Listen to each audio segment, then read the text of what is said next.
back to the Engler Journey podcast. I'm your host, Olivia Vanderford, and today I have the pleasure of being here with someone who is always energized and willing to take every opportunity, Caleb Most, and it's so nice to have you here today. Yeah, thanks for having me. Yeah, I know you do coffee, so I'm sure that coffee is one of the reasons why you have so much energy. You love taking so many opportunities. So why coffee? I think when I think about coffee, I think about my grandparents coming home from church, Christmas Eve, sitting around the table, drinking coffee, and just talking about the service, or just talking about life in general. Who are the people that you think about when you're selling your coffee? Yeah, so coffee has always been something that has been kind of a big thing in my family that has just united us. Ever since I can remember being little, my parents would always get up in the morning, and when I would get up, there would be coffee brewing. Mm-hmm. And it's just something that I saw from a young age, I guess, that can bring people together. I know my grandpa and my dad farmed together, and so when I was little, I can remember just waking up, coming upstairs, and then there's my grandpa and my dad sitting at the table drinking coffee and just discussing their plans for the day. And so I think that's really what kind of sparked my interest in it, is it's just something that has united people in my life, like ever since I was little, for as long as I can remember. Yeah, so it's really a community aspect of selling coffee, people drinking coffee together, and it's togetherness. I think that's kind of what you're selling, bringing people together. So could you talk about how you started making coffee? And I know you said you started doing your coffee in an air fryer, right? Yes, that's correct. Yeah, so I took Engler to a $150 business venture this last spring. And so going into Christmas break, I knew that I was going to be taking this class. And I was sitting at home bored without any classes or anything to do one day over Christmas break. And I just started researching things I could do that revolved around coffee, because I knew that I was interested in coffee. I've worked at a coffee shop. And I came across just this article that talked about roasting coffee at home. And I thought, wow, that's interesting. Like, how do you do that? All the coffee roasting that I've seen is in these big machines and these just like larger production capacities. And I looked into this article and realized you can do it in an air fryer. And I was like, well, I have an air fryer. It is in my dorm room currently. Like, this is something I can do on such a small scale. And I didn't realize that. But after reading that article, I looked into it a little more. And then when I got to Lincoln, I kind of just jumped in and gave it a shot. So it was kind of a spur of the moment thing. And then also, it was a little bit also of a sentimental thing for me as well, though. I lost my grandpa, who I have so many memories of drinking coffee over Christmas break. And so it was kind of both something that I was interested in, but also there was definitely a sentimental aspect to it as well. Yeah, and how do you actually do how do you make the beans? Like, how do you roast it? What's the process of making coffee to packaging it and selling it? Yeah, so I ordered the green unroasted coffee beans online right now. I found a producer that I like that's actually based in Nicaragua, is where the beans are grown. So I have them shipped here to Lincoln. They're green, they're unroasted.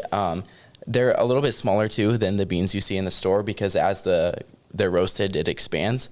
But basically, I just put them in the air fryer at a certain temperature for a certain amount of time. Incrementally, I will take them out and shake them just to make sure that they're moving and it's roasting more evenly.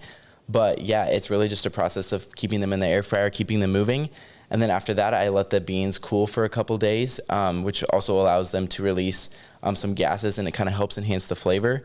And then after that, I package them up in bags, seal it. I have a stamp that I use to mark the bags, and then I ship it to people if they want that, or if they're here local in Lincoln, I go deliver it to them. Oh, cool. I mean, I know people in college, too, here in the Engler program, love coffee, and that's something that we can all use. In Engler, switching gears to that, I know you're in the recruitment team, right? Yep. You're a part of that. So just when you started out in the Engler program, I know that a lot of times it can cause a lot of fears coming into college, especially coming from a smaller town. You came from Ogallala, right? Yep, that's correct. Okay, so what were some of those experiences that you had? Because I know a lot of kids can experience some of those feelings of doubt and worry when coming into college. What was your experience coming into Engler?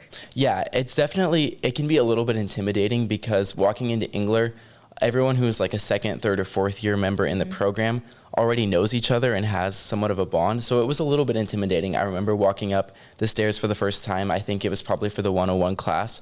But I remember feeling scared, but then entering the room and just being surrounded by so many amazing people who I could tell genuinely cared about me.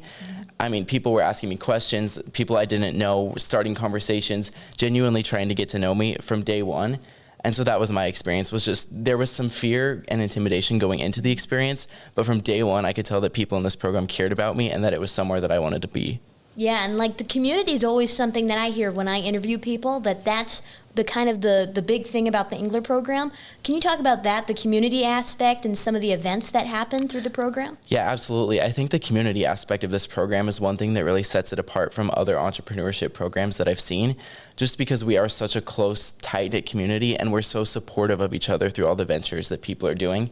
And so, I mean, whether it's events like Essential 40s, where we're just getting together, we're having lunch, we're meeting with a speaker once every couple weeks, there's always people before and after talking, sticking around just to catch up. It's just kind of a nice time to get together with people. Or some of our more formal, less regular events like the Firesides, the Welcome Back event, the Letter of Intent signing, those type of events where things are a little bit less casual, but it's still just a great time to get together with people in the Engler community, get to know them, get to build relationships, meet new people, because you don't know everybody in the program super well. So I guess my experience has just been that, yeah, it's a very genuine community and it's very supportive as well. Yeah, so the Engler program really offers a lot of different opportunities, and it's different than any other classes here on campus because you have that community, but you can also take classes and learn more about leadership and how to create your business of your own. I know one of my favorite classes was the 101 class, and learning about who do you play for. That's one thing that stuck out to me. So who do you play for with your business? Yeah, I mean, I think I play for my family. I play for the communities that I'm involved in, the people I'm around. I think it's, with my business, what I am trying to do, I guess, with coffee is bring people together. I think that's really the core, and that's something I figured out through the 101 and 201 classes, that my coffee can help bring people together. It can help spark conversations. It can unite people. And so that's really kind of the idea that I'm playing for, I guess, if you want to go that route, is just trying to bring people together and have some unity among them. Yeah, and as someone who's on the recruitment team, what would you tell to people that are on the fence, students that are on the fence about coming into the Engler program and maybe are unaware about how to start a business? Yeah, I would just tell them that you're never gonna know if you don't take the step and take a risk and join the program. And I can almost guarantee that an investment in the Engler program is not going to return void. Like, an investment in the Engler program is going to be worth your time, even if you don't start a business, because you can meet so many people, do so much networking, and you can learn so much about yourself, even if you don't start the next $1 million business. Yeah. And I know Paul Engler, I mean, he has given so much to all the students in this program. What would you say about his legacy and how he impacted your life? Yeah, I mean, that's such a huge question, because Paul Engler has done so much for so many people that have come through this program. I mean, this program began in 2010, I believe, and so if you want to think about the 14 years of people who have come through this program and had their lives changed because of Paul Engler, it's pretty remarkable. But in my life, I know that because of Paul Engler, I guess I found a community of people where I feel like I belong, people who will push me out of my comfort zone, people who push me to be better, but who will also support me if I'm down. And so, I mean, I'm forever going to be in debt to Paul Engler for that. Yeah, and we all have a journey as we're going through college, and we're learning as we go, taking all different types of opportunities. So in 20 years from now, this is a question I always like to ask, because if you look back on this podcast 20 years from now, you'll see, the journey and the growth you've had. So what would you tell yourself that you're most proud of for being in the Engler program 20 years from now? Yeah, I mean, I think just the risks that I've already taken. I think I've grown as a person into someone who is more bold and more willing to advocate for myself. I think that if you were to ask me 5 years ago, I never would have had the confidence to just start a business on my own. I never would have had the confidence to just walk up to a group of people and start a conversation with them, even if I don't know them. And I think through the program, I've been able to gain that sort of confidence and belief in myself. And I also think that it's just the skills that I've gained in this program will transfer with me for the rest of my life. And so I think those are kind of the things that I'm going to be the most proud of in 20 years. Yeah, and talking about your business and how you started it, could you talk about how you've been able to promote your business and what ways you've done that to get your product out there? Yeah, so I mean, to start out, when I was really small, I was just doing word of mouth, talking to people in the $50 business class. And then I started talking to other people in the community. And then after that, I have started social media pages. And so that's where I've done a lot of my product advertisement right now, is just through my Facebook and Instagram pages for the Good Life Roastery. But I've also been in contact with a local coffee shop. And so I've done a little bit of partnership and collaboration with a local coffee shop here in Lincoln. And so I'm working, I guess, to kind of continue to expand my reach and expand interest in my business right now. Yeah, and that's really what it's all about, collaborating with other people, and that's really the only way you're going to have success is if you work with other people and partner. And that's one of the main pillars of Engler, right? Mm-hmm, yeah, exactly. So what's one of your favorite pillars? I would have to say probably my favorite pillar is courage, just because for me personally, as someone who has kind of grown over the last 5 years, it's an important reminder that if you're not making yourself be uncomfortable every now and then, you're never going to grow and you're never going to improve as a person. So I think looking at the courage pillar for me reminds me that I need to take risks both personally and in my business, and that if I'm not being courageous, if I'm not stepping outside of my comfort zone, I'm never going to grow as a person. Yeah. And talking about Nebraska, I know your name is called The Good Life, right?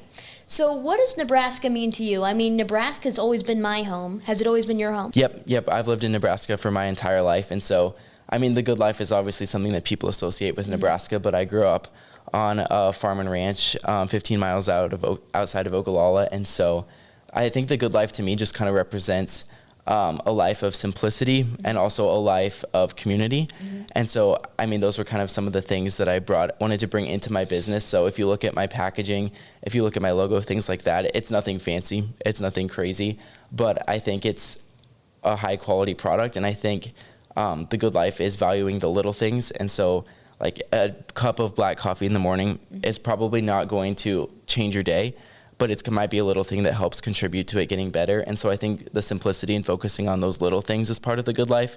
And then also the community, like we've already talked about with it, bringing people together is another aspect that I see in the good life. Yeah, so through your business, you really give back to Nebraska and giving back to your family. And so before we end, I want to know, what's your favorite type of coffee? Oh, that's a really good question. I would say that I really enjoy cold brew. I think that's definitely a type of coffee that I enjoy, especially if it's the summer. I think that's a really good type. And is there a certain type of bean that you like the best, or is it you just have one type of bean that you roast? Yeah, I just have one type of bean that I roast right now. Okay. Yeah, it's really fun. I really enjoy trying different coffee shops, though. I really enjoy trying different drinks. So it's hard for me to say that I have one favorite because I really like to try new things. Yeah, well, I know Nebraska has so many different coffee shops, and I know that you'll be successful with it, and I might have to go get some coffee here later. Thanks for being here. Yeah, thank you so much.